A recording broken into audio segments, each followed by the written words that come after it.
সুপ্রিয় দর্শক শ্রোতা ভাই বোন, শাওয়াল মাসে একটি প্রশ্ন অনেক ভাই বোন করে থাকেন, আর তা হলো শাওয়ালের যে 6টি নফল সিয়াম বা রোজা রয়েছে, এই রোজাগুলো যদি কেউ এ মাসেরই সোম, বৃহস্পতি অথবা আইয়ামে 20 তথা চান্দ্র মাসের 13, 14, 15 এই তারিখগুলোতে রাখেন, তাহলে তিনি শাওয়ালের 6 রোজার পাশাপাশি সোম, বৃহস্পতি এবং আইয়ামে 20 এর রোজারও সওয়াব আহরণ করার সুযোগ আছে কি নেই।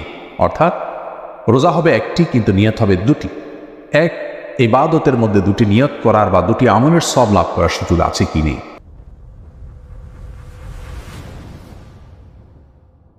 এই প্রশ্নের উত্তরকে আমরা দুই ভাগে ভাগ করতে চাই। প্রথমে সংক্ষিপ্ত উত্তরে আমরা শুধু শাওয়াল মাসের বিষয়টা বলতে চাই, এরপরে এই বিষয়ে ইসলাম শরিয়ার মৌলিক নীতিমালাটা উল্লেখ করতে চাই, যার মাধ্যমে অন্যান্য ইবাদতের ক্ষেত্রেও একাধিক নিয়ত কোথায় করা যায় কোথায় যায় না সে বিষয়টা আমাদের কাছে পরিষ্কার হবে ইনশাআল্লাহ। তাই শাওয়াল মাসের 6টি রোজা যদি আমরা এ মাসেরই সোম, বৃহস্পতিবার কিংবা আইয়ামে 20 যে দিনগুলো আছে সেই দিনগুলোতে আমরা রাখি এবং একাধিক নিয়ত করি, তাহলে একই সঙ্গে আমরা একাধিক ইবাদতের একাধিক রোজা রাখার সওয়াব লাভ করতে পারি ইনশাআল্লাহ তাআলা। অর্থাৎ কথার কথা, সোমবারে আপনি রোজা রাখলেন শাওয়াল মাসের, এবং সেই সাথে এটাকে সোমবারের রোজা রাখার নিয়তের পাশাপাশি শাওয়ালের 6 রোজার একটা আপনি নিয়ত করলেন, তাহলে শাওয়ালের 6 রোজার একটা হিসাবেও কাউন্ট হবে, আবার সোমবার রোজা রাখার সওয়াব আপনি লাভ করবেন। দুটি সওয়াব আমরা লাভ করতে পারছি একটি ইবাদতের মাধ্যমে। এই সুযোগটা আমাদের হাতছাড়া বোধহয় করা উচিত নয়। আর কেউ যদি সোম, বৃহস্পতিবার রোজাগুলো রাখেন যথারীতি এবং আইয়ামে রোজাগুলো রাখেন, সেই সাথে শাওয়ালের 6 রোজা আলাদা দিনগুলোতে রাখেন, তারটা তো সবচেয়ে উত্তম হবে এবং তার সওয়াব যে বেশি হবে সেটা তো বলাই বাহুল্য।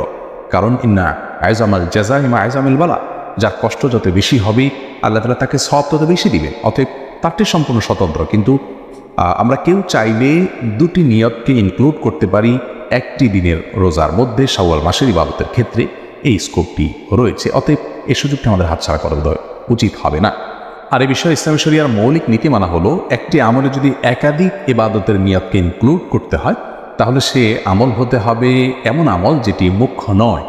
মুখ্য বা মৌলিক ইবাদত যেগুলোকে মাকাসিদ বলা হয়, সেরকম ইবাদতের মধ্যে একাধিক নিয়ত ইনক্লুড করা চলবে না। যেমন ধরুন জোহর, আসর, এই ইবাদতগুলো ফরজ ইবাদত এবং মুখ্য ইবাদত। অতএব এই ইবাদতগুলোতে যদি আপনি নিয়তকে ইনক্লুড করেন, কেউ জোহরের ফরজ নামাজ কাজা হলো, তার আসরও কাজা হলো, তো জোহরের নামাজের মধ্যে তিনি আসরের নিয়ত করে নেবেন, এই সুযোগ নেই, কারণ এগুলো মুখ্য ইবাদত। যেগুলো ওয়াসাইল জাতীয় ইবাদত, যেগুলো মুখ্য নয় এমন ইবাদত, যেমন ধরুন মসজিদে প্রবেশের 2 রাকাত সুন্নাত, মসজিদে প্রবেশ করার পর নামাজ না পড়ে যেন মানুষ না বসে, এটা হলো মূল বিষয় এখানে। ওই 2 রাকাত যেটি আমরা মসজিদে প্রবেশের সম্মানার্থে পড়ছি হাদিসের নির্দেশ অনুযায়ী, সেই 2 রাকাতই এখানে একমাত্র মুখ্য নয়, মুখ্য হলো নামাজ পড়াটা। তো এই ইবাদতটি এমন ইবাদত যেটি মুখ্য নয়, ওয়াসাইল জাতীয় ইবাদত, এটাকে কন্ডিশন বা শর্ত জাতীয় ইবাদত আমরা বলতে পারি।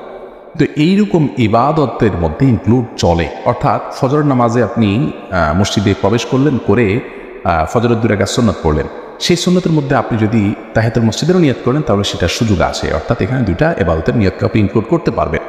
তার কারণ হলো, একটি ইবাদত এখানে আমরা দেখতে পাচ্ছি এটা মুখ্য নয় এমন ইবাদত। তাহলে যে ইবাদতগুলো মুখ্য, 2টি ইবাদতই মুখ্য, সেখানে এরকম ইনক্লুড করে নিয়ত করা যাবে না। আবার নফল যদি হয়, তাহলে সব নফলের ক্ষেত্রে আবার 2 নফলকে একসাথে নিয়ত করার কোনো সুযোগ নাই। মুখ্য নয় এমন জায়গায় ইনক্লুড করা চলবে। যেমন কেউ যদি তাহিয়াতুল উযুর ক্ষেত্রে একই কাজ করেন, যে তাহিয়াতুল উযু তিনি উযু করার পর 2 রাকাত নামাজ পড়লেন, তিনি যে কোনো নামাজ পড়লেন সেখানে তাহিয়াতুল উযুর নিয়ত করে নিলেন, তাহলে সেক্ষেত্রে একসঙ্গে 2টি ইবাদতের সওয়াব তিনি পেতে পারেন। জুমার দিনে গোসলের ক্ষেত্রেও একই কথা প্রযোজ্য। অর্থাৎ জুমার দিনে যদি কেউ ফরজ গোসল করেন এবং জুমার দিনের যে সুন্নাত গোসল রয়েছে সেটারও নিয়ত করেন, তাহলে সেটি আদায় হয়ে যাবে। কারণ জুমার দিনে গোসল করাটা হলো মূল বিষয়। জুমার দিন উপলক্ষে আলাদা কোনো গোসল করতে হবে ফরজ গোসল করার পরে, সেটা মুখ্য নয়। গোসল হয়ে গেছে, সেটাই হলো মূল বিষয়। বিধায় এখানে জুমার দিনের যে গোসল সেটা মুখ্য ইবাদত থাকলো না, ওয়াসাইল জাতীয় ইবাদত হলো। অতএব এখানে ইনক্লুড করা চলবে। এক গোসলে 2টি আমাদের ইবাদত হতে পারে, 2টি আমল হতে পারে, ফরজ গোসলও হতে পারে, আবার সুন্নাত গোসলও আদায় করতে পারে। একই কথা শাওয়ালের 6 রোজার ক্ষেত্রে প্রযোজ্য, যে সেগুলো সোম, বৃহস্পতি বা আইয়ামে 20 দিনগুলোতে আমরা যদি নিয়ত করি, তাহলে এখানে ইনক্লুড করা যাবে। অতএব সব ক্ষেত্রে আবার 2টি ইবাদতের নিয়ত আমরা একসঙ্গে একটা ইবাদতের মধ্যে করার সুযোগ থাকছে না। আল্লাহ তাআলা আমাদেরকে বোঝার তৌফিক দান করুন।